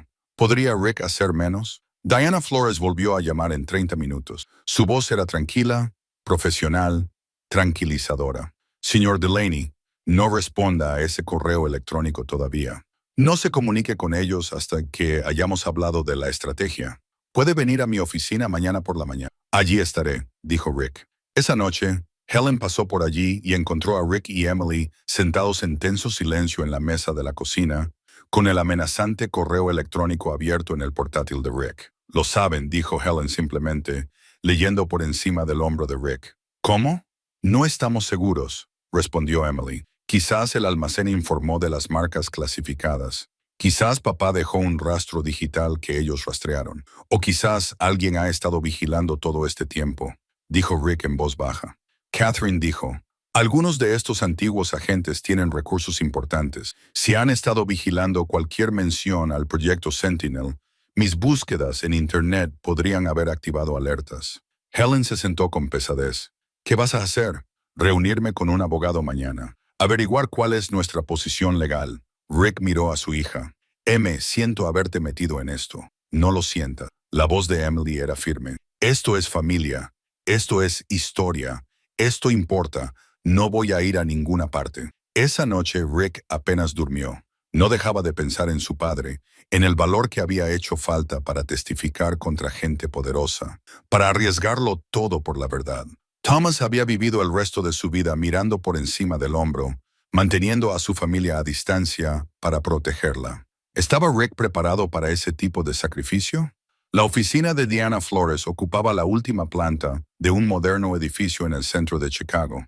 Rick había llegado temprano, dejando a Emily al mando en Cedar Falls. Diana era una mujer de unos 40 años, de mirada aguda, con el pelo negro recogido en un práctico moño y un aire de competencia que inmediatamente tranquilizó a Rick. «Cuénteme todo», dijo ella. Y Rick lo hizo.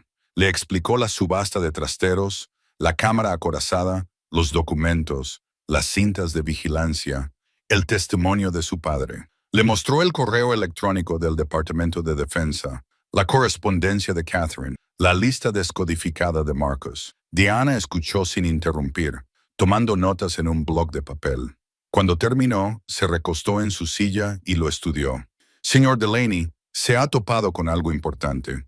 Estos documentos podrían reescribir el historial de las operaciones de inteligencia de la Guerra Fría. Podrían avergonzar a personas poderosas y sacar a la luz abusos del gobierno que nunca se han reconocido del todo».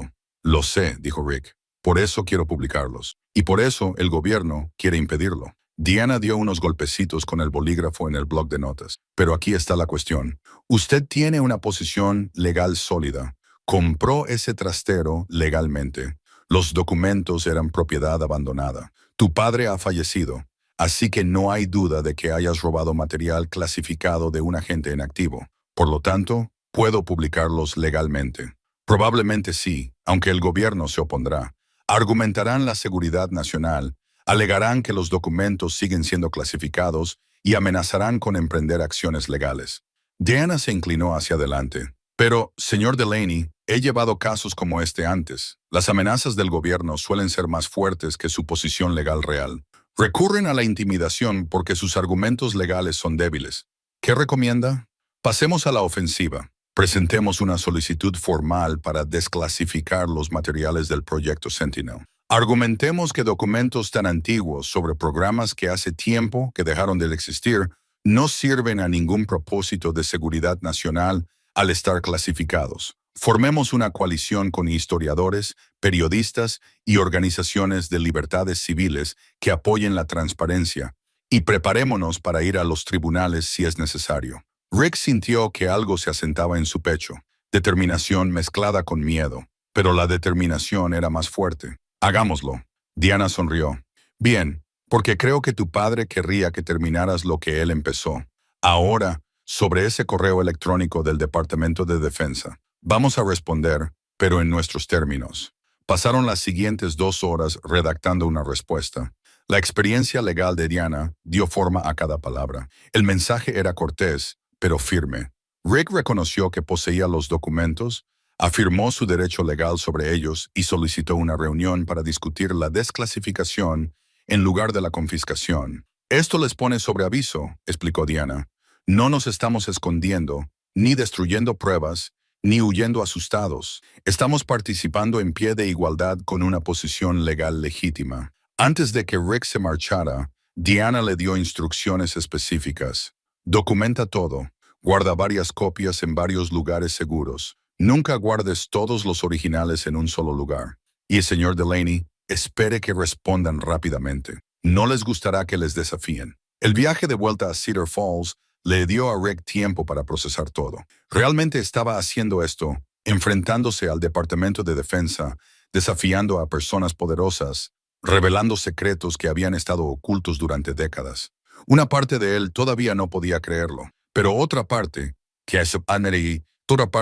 la que había pasado semanas aprendiendo sobre el coraje de su padre, se sentía preparada. Emily lo estaba esperando cuando llegó a casa. Bueno, vamos a seguir adelante, dijo Rick. Diana va a solicitar la desclasificación. Estamos preparando un caso legal. Emily lo abrazó con fuerza. Estoy orgullosa de ti, papá. Esa noche, Marcus llamó con noticias. Papá, he estado investigando más a fondo los nombres de la lista. Raymond Birch, el tipo que dirige Birch Security Systems, su empresa ha aparecido últimamente en las noticias. Hay una investigación en curso sobre sus prácticas de facturación. Se les acusa de haber cobrado de más al gobierno durante años. ¿Por qué es eso importante? Porque la revelación de su participación en el proyecto Sentinel podría arruinar sus contratos con el gobierno. Tiene miles de millones de dólares en razones para mantener esto en secreto. Marcus hizo una pausa. Y papá, hay algo más. He encontrado una conexión entre 3 de los antiguos agentes. Todos ellos forman parte del Consejo de Administración de un grupo de expertos en seguridad privada que asesora al Congreso en materia de inteligencia. Rick sintió un escalofrío. Siguen conectados, siguen influyendo en la política. Exactamente. No son solo viejos que intentan proteger su reputación. Son personas con poder actual que podrían ver esta revelación como una amenaza a su influencia actual. Después de colgar, Rick se sentó en su estudio pensando en lo que Marcus le había revelado. No se trataba solo de la verdad histórica. Se trataba de las estructuras de poder actuales, de personas que habían construido sus carreras sobre la base del proyecto Sentinel y no querían que esa base se examinara demasiado de cerca. A la mañana siguiente, Helen llamó a su puerta temprano. Parecía preocupada. Rick, hay un coche aparcado al otro lado de la calle. Lleva ahí desde el amanecer. 2 hombres trajeados. Están ahí sentados, vigilando tu casa. Rick se acercó a la ventana y miró. Efectivamente, había un sedán oscuro aparcado en la acera. Se veían 2 figuras en los asientos delanteros. Mientras observaba, uno de ellos levantó un teléfono y empezó a hacer fotos. Están enviando un mensaje, dijo Emily, acercándose a él. Quieren que sepas que te están vigilando. Está funcionando, admitió Rick. Tengo miedo. Tener miedo es inteligente, dijo Emily. Pero papá, piensa en el abuelo Thomas.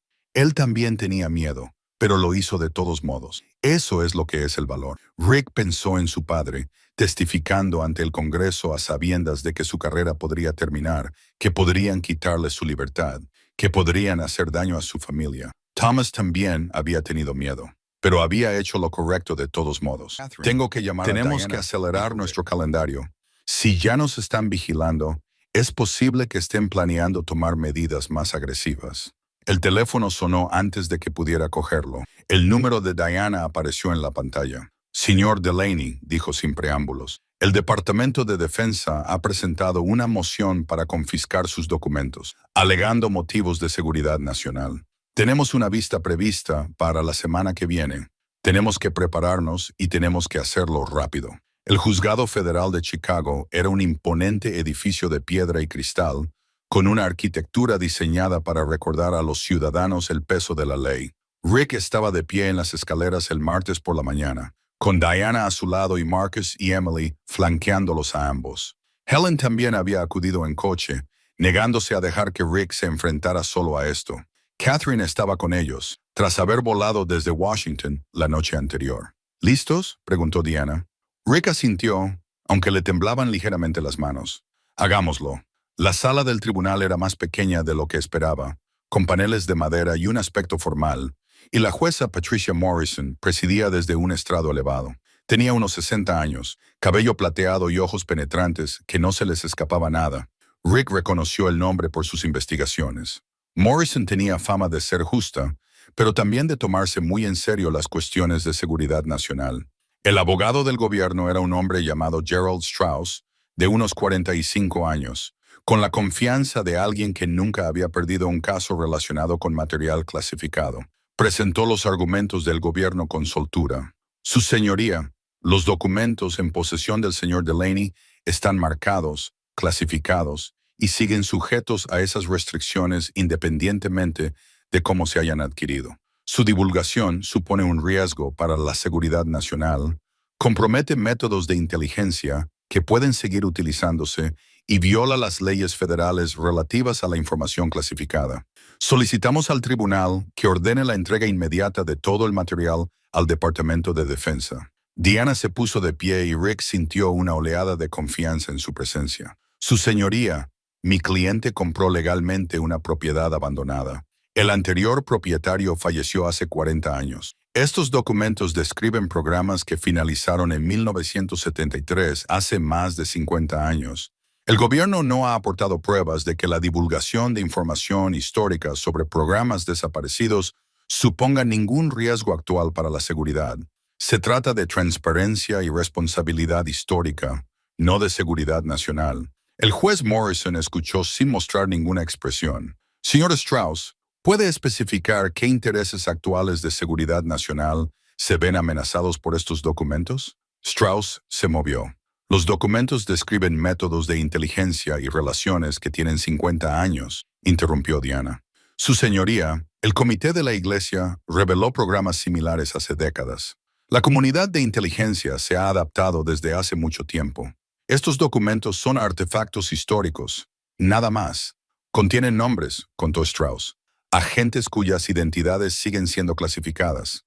Agentes que ahora tienen entre 70 y 80 años, muchos fallecidos, ninguno en activo actualmente. Diana sacó un documento. Hemos preparado un análisis que muestra que todos los nombres que aparecen en estos archivos ya son públicos a través de otros materiales desclasificados o pertenecen a personas que ya no participan en labores de inteligencia. La jueza Morrison la detuvo. Me gustaría escuchar al propio señor Delaney. Señor, ¿por qué es importante para usted la publicación de estos documentos? Rick se puso de pie, con el corazón latiéndole con fuerza. No esperaba tener que hablar, pero Diana asintió con la cabeza para animarlo. Su señoría, mi padre era Thomas Delaney, formaba parte del proyecto Sentinel y se convirtió en denunciante cuando se dio cuenta de que el programa violaba los derechos constitucionales de los ciudadanos estadounidenses. Testificó ante el Congreso en 1973 de forma anónima, lo que contribuyó a desencadenar las investigaciones del Comité Church. Pero pagó un precio por su valentía. Pasó el resto de su vida manteniendo a su familia a distancia, creyendo que estaríamos más seguros si no sabíamos lo que había hecho. La voz de Rick se hizo más fuerte mientras continuaba. Crecí pensando que mi padre era frío, distante y que no le interesaba a su familia. No fue hasta que encontré estos documentos cuando comprendí que nos quería tanto que nos alejó de él. Nos protegió guardando silencio sobre su propio heroísmo. Ahora lleva muerto 40 años. Y creo que es hora de contar su historia. No para avergonzar a nadie ni comprometer la seguridad, sino para honrar a un hombre que eligió lo que era correcto por encima de lo que era fácil. El pueblo estadounidense merece saber que hubo agentes como mi padre que se resistieron desde dentro, que documentaron los abusos, que intentaron detener programas que traicionaban nuestros valores. La sala se quedó en silencio cuando Rick terminó. El juez Morrison lo observó durante un largo momento. Señor Strauss, me inclino a estar de acuerdo con la señorita Flores en que estos materiales son principalmente históricos. Sin embargo, me preocupan las marcas de clasificación. Voy a ordenar a ambas partes que colaboren con las agencias pertinentes para determinar qué partes de estos documentos pueden desclasificarse y qué partes, si las hay, requieren realmente una protección continuada. Su señoría, comenzó Strauss, pero Morrison levantó la mano. Esto no es una victoria para ninguna de las partes. Señor Delaney, no hará públicos estos documentos hasta que se complete la revisión de desclasificación. Señor Strauss, su oficina agilizará esa revisión y proporcionará una justificación clara para cualquier clasificación continuada. Quiero que esto se resuelva en un plazo de 90 días. Mientras tanto, el señor Delaney conservará la posesión de los materiales bajo el sello del tribunal. No serán entregados al gobierno, pero tampoco serán hechos públicos. Golpeó con su mazo. Se levanta la sesión. Fuera del juzgado, Rick sintió el peso de 90 días sobre sus hombros. No era una victoria, ni una derrota, sino una continuación. En realidad, esto es bueno, explicó Diana mientras caminaban hacia sus coches. La jueza no te ha ordenado que entregues los documentos. Eso es muy importante. Y al exigir al gobierno que justifique la clasificación continua, ha puesto la carga sobre ellos. Catherine abrazó a Rick. Tu padre estaría orgulloso. Te has plantado en un tribunal federal y has contado su historia. Eso requiere valor. Marcus y Emily flanquearon a su padre, brindándole un apoyo silencioso. Helen solo le apretó la mano, entendiendo sin necesidad de palabras. Al salir de los escalones del juzgado, Rick vio al agente Carlson de pie junto a un coche al otro lado de la calle. El agente asintió con la cabeza, sin amenazar, sin mostrar amistad, solo como reconocimiento. Rick le devolvió el saludo. La lucha no había terminado, pero Rick había dado el primer paso real. Había dicho la verdad en un lugar donde la verdad importaba. Pasara lo que pasara a continuación, había honrado la memoria de su padre y de alguna manera eso le parecía suficiente. El artículo del Washington Post se publicó el domingo siguiente y todo cambió. El reportaje de Sarah Chen era exhaustivo, equilibrado y devastador. Había entretejido la historia personal de Rick con el contexto histórico más amplio del proyecto Sentinel, utilizando los documentos que él le había proporcionado para sacar a la luz un programa de vigilancia que había tenido como objetivo a miles de estadounidenses inocentes. El artículo incluía fragmentos del testimonio anónimo de Thomas Delane, ahora atribuido a él por primera vez, y citaba sus notas manuscritas en las que expresaba su angustia moral por el trabajo. El denunciante que guardó silencio. Cómo Thomas Delaney sacó a la luz los abusos del gobierno y luego desapareció en el anonimato fue la noticia de portada. En cuestión de horas, se convirtió en tendencia en las redes sociales. El lunes por la mañana, otros medios de comunicación se hicieron eco de la noticia. El teléfono de Rick no dejaba de sonar. Se sentó en su salón, con Emily a su lado, viendo cómo se difundía la noticia. La CNN emitió un reportaje sobre los programas de vigilancia de la Guerra Fría. La NPR entrevistó a expertos en libertades civiles que elogiaron la valentía de Thomas Delane. El New York Times publicó un editorial en el que pedía la desclasificación total de los registros del proyecto Sentinel. «Papá, lo has conseguido», dijo Emily con los ojos brillantes. «Ahora el mundo conoce al abuelo. Saben lo que hizo». Pero la atención no fue positiva en todos los casos. Los medios de comunicación conservadores cuestionaron si Rick había cometido algún delito al poseer material clasificado. En artículos de opinión se argumentaba que algunos secretos eran necesarios y que revelar antiguos programas de inteligencia ponía en peligro las operaciones actuales. Raymond Birch, el contratista de defensa, cuyo nombre aparecía en la lista descodificada, Emitió un comunicado a través de sus abogados en el que negaba cualquier irregularidad y amenazaba con emprender acciones legales contra las revelaciones irresponsables. Diana llamó el lunes al mediodía. Rick, me han contactado 3 oficinas diferentes del Congreso. Quieren celebrar audiencias sobre el proyecto Sentinel. Están hablando de formar una comisión para revisar qué otros programas de la Guerra Fría podrían seguir estando clasificados indebidamente. ¿Eso es bueno? Es excelente. El interés del Congreso ejerce presión sobre el Poder Ejecutivo. Les resulta mucho más difícil seguir luchando contra la desclasificación. La voz de Diana transmitía una emoción apenas contenida.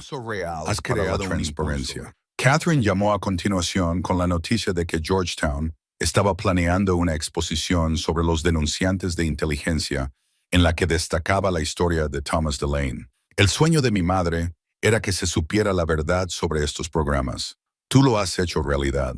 Marcus condujo desde Chicago esa noche con Jenna. Trajeron comida para llevar y se reunieron alrededor de la mesa del comedor de Rick, la misma mesa en la que Rick había extendido por primera vez los documentos de su padre semanas atrás, sintiéndose perdido y sin rumbo. Ahora esa mesa sostenía periódicos con la historia de su padre, la prueba impresa de que el valor de Thomas Delane no había sido olvidado. Tengo noticias, dijo Marcus, mirando a Jenna con una sonrisa. Rick se dio cuenta de que Jenna estaba embarazada. Nos enteramos la semana pasada, pero queríamos decírtelo en persona. Rick se levantó tan rápido que la silla se deslizó hacia atrás. Marcus, Dios mío, voy a ser abuelo. Se abrazaron, y Rick sintió que las lágrimas le corrían por la cara. Alegría mezclada con pena porque Sarah no estaba allí para compartir ese momento. Gratitud por poder conocer a su nieto. Un alivio abrumador por haber vuelto a conectar con sus hijos a tiempo para formar parte de sus vidas. Queremos llamarle Thomas, dijo Jenna. Si es niño, en honor a su bisabuelo. Rick no podía hablar. Solo asintió con la cabeza, abrazando a su hijo, pensando en las generaciones y el legado, y en cómo el valor podía resonar a través del tiempo. Emily abrazó a su hermano, y luego se volvió hacia Rick. He estado pensando, me voy a quedar en Cedar Falls, voy a estudiar un posgrado en algún sitio cercano. Quiero estar cerca de ti, papá. Quiero estar aquí cuando nazca el bebé. Quiero que volvamos a ser una familia. Somos una familia, dijo Rick. Siempre lo hemos sido. Solo lo habíamos olvidado por un tiempo. Esa noche, después de que Marcus y Jenna regresaran a Chicago y Emily se acostara, Rick se sentó solo en su estudio. Abrió el cajón de su escritorio y sacó una hoja de papel en blanco. Llevaba días pensando en ello y ahora parecía el momento adecuado. Empezó a escribir. Mi querido nieto, cuando leas esto tendrás la edad suficiente para comprender quién era Thomas Delane, el hombre que te dio nombre. Tu bisabuelo fue un héroe, aunque él nunca utilizó esa palabra. Veía la injusticia y alzaba la voz, incluso cuando el silencio habría sido más fácil y seguro. Pagó un precio por ese valor, viviendo alejado de las personas que amaba, cargando con secretos que le pesaron hasta su muerte, pero nunca se arrepintió de haber hecho lo correcto. Espero haber aprendido bien esa lección para poder transmitirla a ti. Tu bisabuelo me enseñó que hacer lo correcto nunca es fácil, pero siempre merece la pena. Sé valiente, sé amable, y cuando veas algo malo, no te calles. El mundo necesita personas como Thomas Delane. Personas como espero que te conviertas. Con todo mi amor, tu abuelo Rick. Selló la carta que había escrito para Thomas en el sobre y la guardó en su escritorio. Algún día, dentro de muchos años, su nieto la leería y conocería la historia del hombre cuyo nombre llevaba. Rick recorrió su casa viéndola ahora de otra manera. No vacía, sino llena. Llena de recuerdos, llena de posibilidades, llena de sanación familiar y de reconexión. El silencio que lo había asfixiado meses atrás había sido reemplazado por algo más rico. Paz. Mañana seguiría trabajando con Diana en el proceso de desclasificación. Coordinaría con Catherine la exposición de Georgetown. Respondería a las preguntas de los periodistas y tal vez testificaría ante el Congreso si se lo pedían. El trabajo de honrar el legado de su padre continuaría. Pero esa noche, Rick Delane estaba en la casa donde había criado a sus hijos, sabiendo que iban a volver con él, sabiendo que un nieto estaba en camino, sabiendo que la historia de su padre viviría más allá de la bóveda que la había ocultado durante tanto tiempo. Había encontrado lo que había estado buscando en ese trastero. No era un tesoro, ni una fortuna, sino algo infinitamente más valioso: comprensión, propósito, conexión y el valor para hacer lo que su padre hubiera querido. La caja fuerte estaba ahora vacía, sus secretos revelados. Pero Rick se sentía más pleno que en años. 6 meses después, la primavera llegó temprano a Cedar Falls con un calor que parecía una promesa. Rick estaba en su patio trasero, con las manos sucias de plantar, restaurando el jardín de Sarah con la ayuda de Emily. Las rosas volvían a florecer, con flores rosas y blancas que se abrían al sol. Emily se había embarcado en el proyecto con determinación, investigando variedades y condiciones del suelo, devolviendo la vida a la tierra que se había perdido. A mamá le encantaría esto, dijo Emily, dando un paso atrás para admirar su trabajo. Sí, le encantaría, coincidió Rick, sintiendo la presencia de Sarah en el jardín que tanto le gustaba, en la hija que había heredado su mano para la jardinería y su fuerza. Dentro de la casa, los preparativos estaban en marcha. Marcus y Jenna llegarían esa tarde con Thomas James Delaney, de 3 semanas, en su primer viaje a Cedar Falls desde el nacimiento del bebé. Helen llevaba días cocinando, llenando el congelador de Rick con guisos y productos horneados. Catherine volaría desde Washington. Incluso Diana vendría, ya que se había convertido más en una amiga que en una abogada durante los meses que habían trabajado juntas. El proceso de desclasificación había concluido 2 semanas antes. El juez Morrison había dictaminado que el 90% de los documentos del proyecto Sentinel podían hacerse públicos con solo pequeñas modificaciones en la información realmente sensible. El Departamento de Defensa había decidido no recurrir. El testimonio completo de Thomas Delane, sus notas, su correspondencia, todo ello se archivaría en los archivos nacionales, a disposición tanto de historiadores como de ciudadanos. La exposición de Georgetown se había inaugurado en febrero con la historia de Thomas como narrativa central. Rick había asistido a la inauguración, se había parado frente a las vitrinas que contenían los documentos de su padre y había observado a los visitantes leer sobre el hombre que lo había arriesgado todo para denunciar los abusos del gobierno. Una fotografía de Thomas, la de 1975, con su expresión distante que ahora se interpretaba como amor protector, era el eje central de la exposición. Las audiencias del Congreso habían dado lugar a nuevas directrices de transparencia para desclasificar los materiales de inteligencia de la época de la Guerra Fría. Otros denunciantes de esa época se habían animado por la historia de Thomas y habían compartido sus propios relatos de resistencia desde dentro. La percepción pública de ese periodo se estaba reescribiendo, matizada por las voces de personas que habían intentado hacer lo correcto en circunstancias difíciles. Raymond Birch había dimitido discretamente del consejo de administración de su empresa de defensa, alegando motivos de salud. Otros 2 antiguos agentes del proyecto Sentinel habían pedido disculpas públicamente por su participación en el programa de vigilancia. El pasado estaba siendo reconocido, aunque no totalmente reconciliado. Pero para Rick, la verdadera transformación era más sencilla y personal. Su casa volvía a estar llena. Emily vivía arriba, en su antigua habitación, cursando un posgrado en psicología. Era el hogar de las cenas familiares y las conversaciones tranquilas. Marcus llamaba varias veces a la semana, enviaba fotos del pequeño Thomas y planeaba visitas regulares. El silencio que casi había destruido a Rick había sido sustituido por la conexión y la sanación familiar a través de las generaciones. Sonó el timbre y Rick se apresuró a abrir la puerta. Marcus estaba en el porche, con Jenna a su lado, sosteniendo un bulto envuelto en suaves mantas azules. El nieto de Rick, llamado como un héroe, fue llevado a la casa donde la historia de ese héroe había sido ocultada y luego revelada. «Hola, papá», dijo Marcus. «Saluda a Thomas».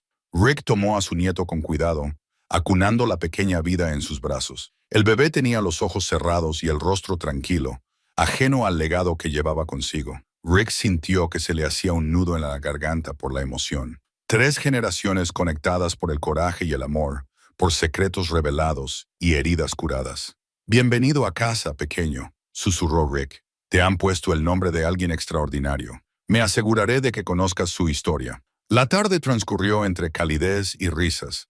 Helen se preocupaba por el bebé. Décadas de amistad en el vecindario la habían convertido en su abuela no oficial. Catherine compartió la noticia de que se iban a abrir más archivos, con otras historias esperando a ser contadas. Diana les puso al día sobre su último caso, otro denunciante al que representaba, inspirado por el ejemplo de Thomas Delane.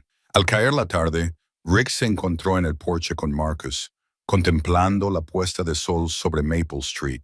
Su hijo sostenía al pequeño Thomas, meciéndolo suavemente, y Rick recordó cómo había sostenido a Marcus de la misma manera hacía 40 años, lleno de esperanzas y temores sobre el tipo de padre que sería. Hiciste algo importante, papá. Marcus dijo, no solo expusiste el proyecto Sentinel, volviste a unir a nuestra familia. Nos mostraste lo que importa. Encontré un trastero, dijo Rick con una sonrisa. Todo lo demás vino solo. Encontraste más que un trastero. Encontraste al abuelo. Encontraste un propósito. Nos volviste a encontrar. Marcus cambió al bebé de posición y miró a su padre. Y le diste a mi hijo un nombre por el que vale la pena vivir. Dentro, Emily llamó para decir que la cena estaba lista. Entraron juntos, 3 generaciones reunidas alrededor de la mesa, 4 contando al bebé Thomas, que dormía en su portabebés, Puso un brindis por Helen Thomas Delaney, y comieron juntos con la tranquilidad de una familia que había vuelto a encontrarse.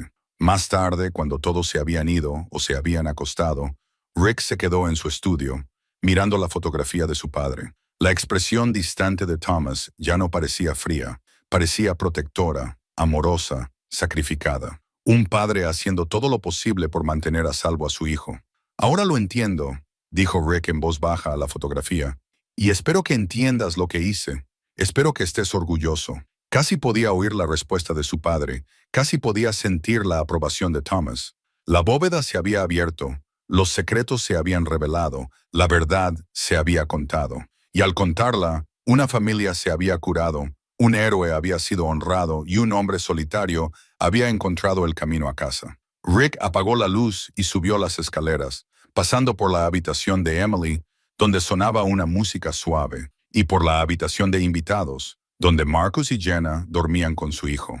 Su casa estaba llena, su corazón estaba lleno. El trastero que parecía solo una distracción, algo con lo que llenar las horas vacías, le había dado todo lo que echaba de menos. A veces, el pasado espera hasta que por fin estamos preparados para enfrentarnos a él. Y a veces, cuando somos lo suficientemente valientes como para abrir lo que ha estado cerrado, encontramos justo lo que hemos estado buscando todo este tiempo.